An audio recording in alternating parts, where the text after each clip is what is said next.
Welcome back to the deep dive.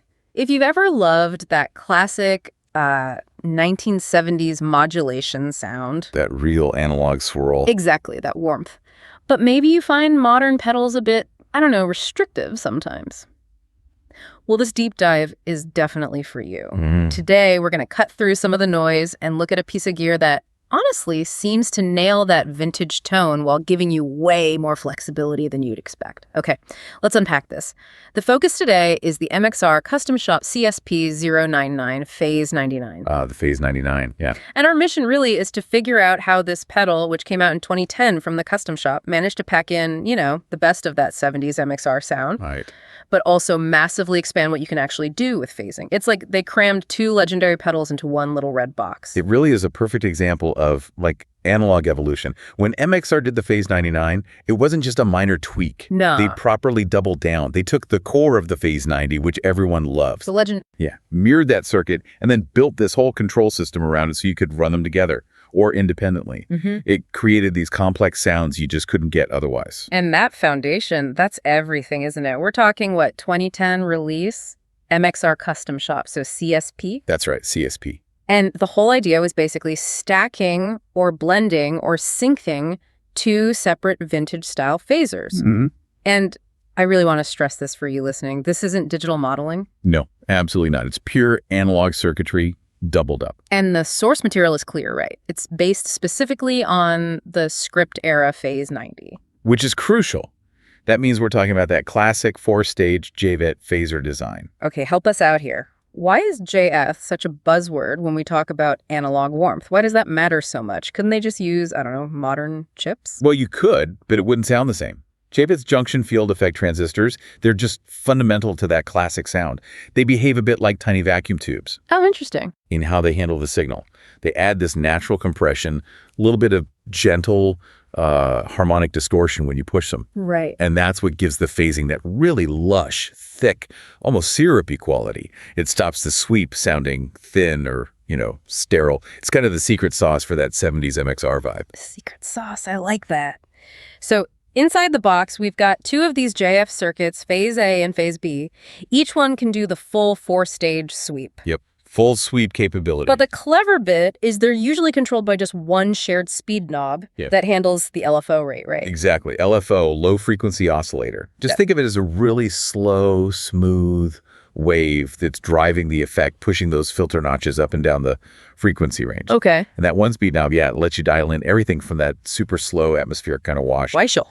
Yeah, glacial, exactly. All the way up to that really fast, almost rotary speaker, Leslie-type warble. Right, okay. But here's where it gets really, really interesting, I think, because the Phase 99 isn't just two phasers running together. It's got this versatility engine built in.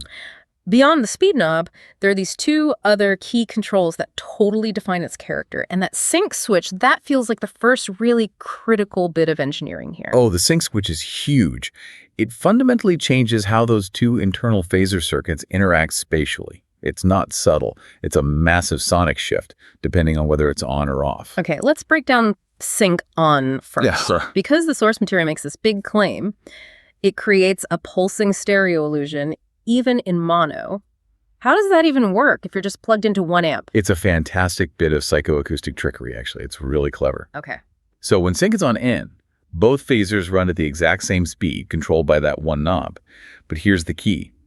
Electronically, they're flipped 180 degrees out of phase with each other. Ah, okay. Phase cancellation. Precisely. And when you combine two signals that are 180 degrees apart, you get specific frequencies canceling out and others reinforcing. And because those cancellations are constantly moving swept by the LFO, your brain interprets that complex interaction as movement and depth. Even though it's just one speaker. Exactly. It sounds wide, almost three-dimensional. It pulses in this way that feels really spatial, even coming out of a single mono amp. It's perceived outside the speaker. Wow. That's an amazing trick for getting width, especially live, without needing a whole stereo rig. Totally. Maximum width, minimum fuss. Okay, so that's sync all in. What about when you flip it AHEF? My first thought is, wouldn't two independent LFOs just create a kind of messy, chaotic sound like modulation soup? That's a really good question. And maybe with lesser components, you might risk that. But because these are well-calibrated JF circuits, when sync is a OHEF, the two LFOs just run completely independently. They start to drift. They move in and out of phase with each other naturally at slightly different points in their cycle. And that's where you get these really complex sort of multi-layered modulation textures. It's not muddy, it's evolving. Evolving. I like that. Yeah, for ambient players, soundscape folks, Yep. this sync off mode is just gold. You get these beautiful, slow, overlapping sweeps, patterns that don't just repeat predictably. The movement feels much more organic, almost orchestral sometimes. Incredible. Okay, and the third big control is another nod to history, isn't it? The 2-stage, 4-stage switch. This sounds like the key to getting those 2 classic pedal sounds we mentioned. Absolutely. This is like the ultimate bit of phaser nerd trivia built right in. Oh, This switch lets you literally change the circuit architecture on the fly.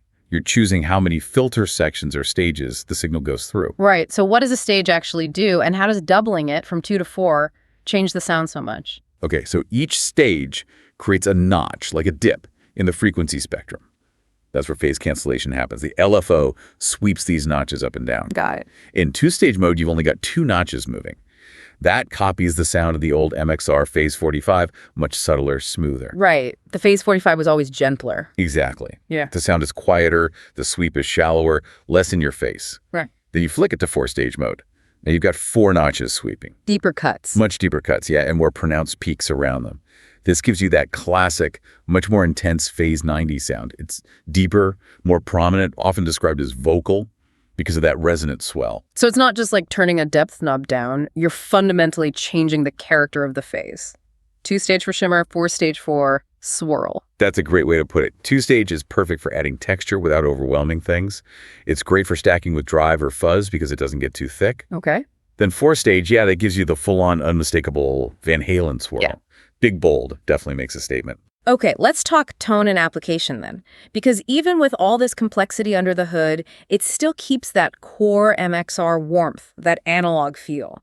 It absolutely does. That JFET character is always there. But the dual circuits running side by side, they create something new, don't they? The source material mentions comb filter interference. Yes, exactly. Yeah.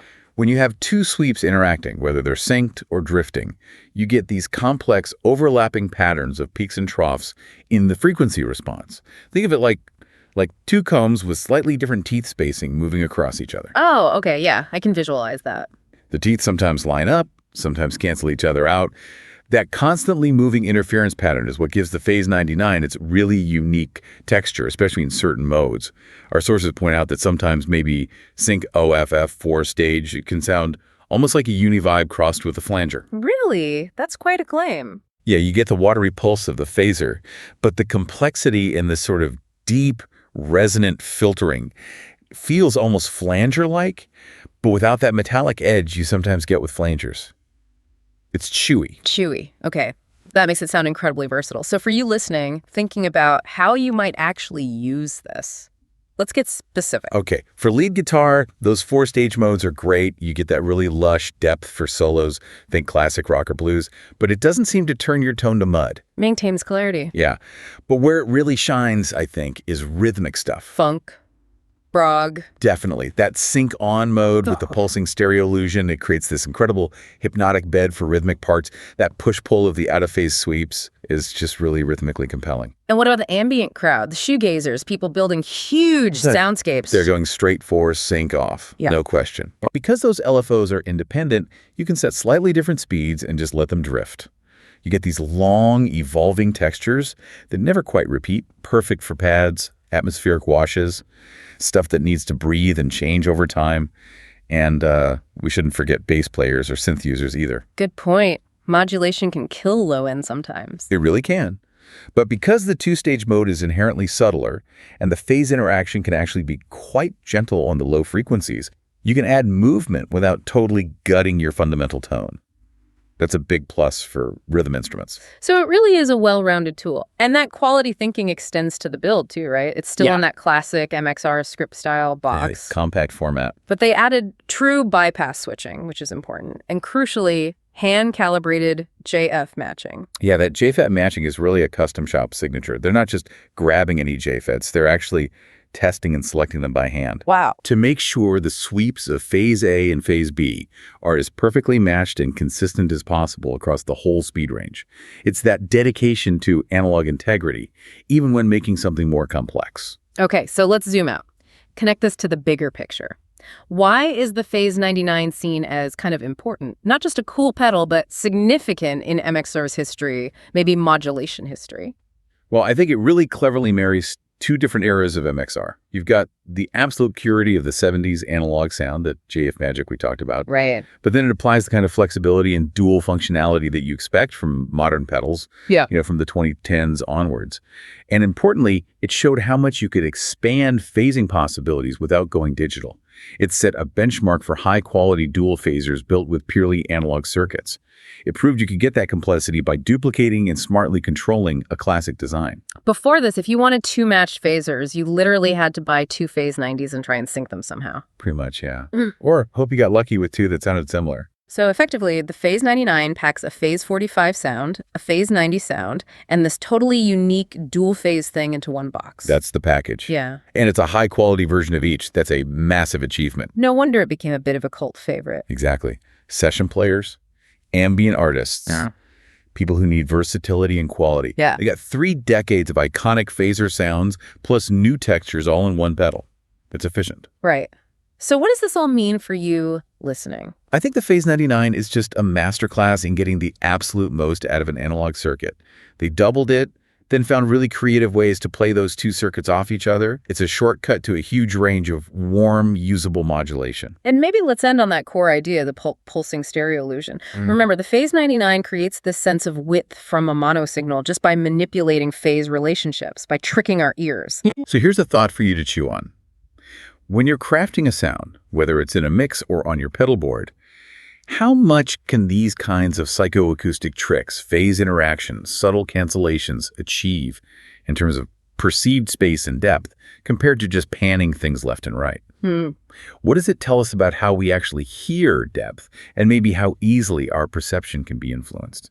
That is a great question to think about. And a good place to start exploring is to really listen to the difference between that subtle 2-stage mode and the deep 4-stage swirl on a pedal like this.